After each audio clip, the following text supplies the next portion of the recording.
شور مچا دیتے ہیں کہ یہ روزہ کھا گئے ہیں۔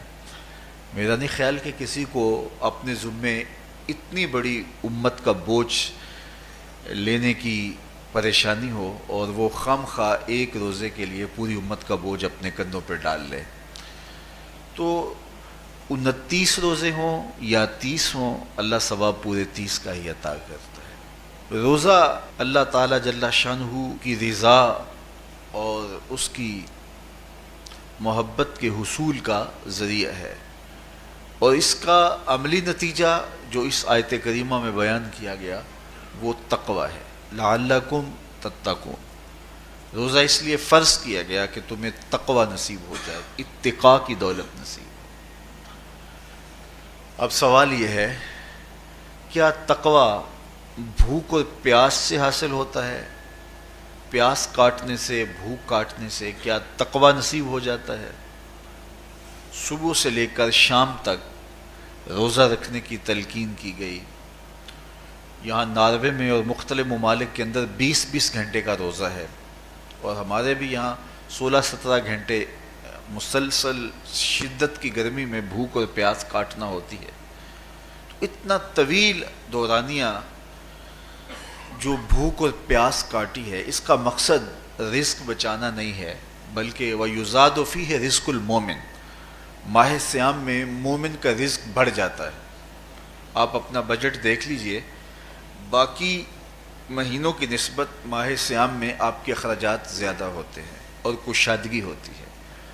تو یہ کوئی خوراک بچاؤ مہم نہیں ہے، بلکہ رزق تو بڑھ جاتا ہے، لیکن اس کے باوجود 20 گھنٹے، 17 18 گھنٹے پیاس اور بھوک کاٹنا، اس کا کوئی مقصد ہے تو وہ مقصد قرآن نے بیان کیا کہ اس کے نتیجے میں تمہیں اتقاء کی دولت ملے گی، تمہیں تقوی کا نور نصیب ہوگا۔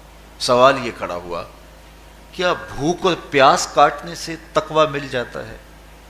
تو اس کو سمجھنے کے لیے ایک مختصر تمہید سمجھنا ہوگی، اور وہ یہ کہ ہمارے دو دشمن ہیں جو ہمیں جادہ مستقیم سے ہٹانے کے لیے دن رات کوشاں ہیں، ایک شیطان اور دوسرا نفس۔ یہ دو دشمن ہیں جو ہماری متاع عمل، ہمارا خلوص، ہماری للہیت، ہمارا باطن لوٹنے کے لیے ہر وقت مستعد اور فعال رہتے ہیں۔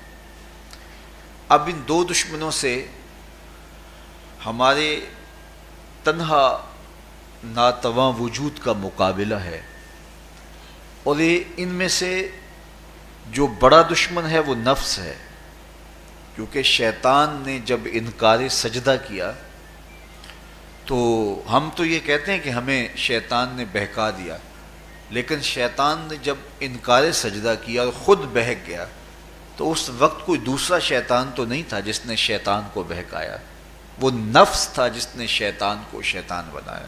اس نے اندر سے کہا انا خیر منہ، میں بہتر ہوں۔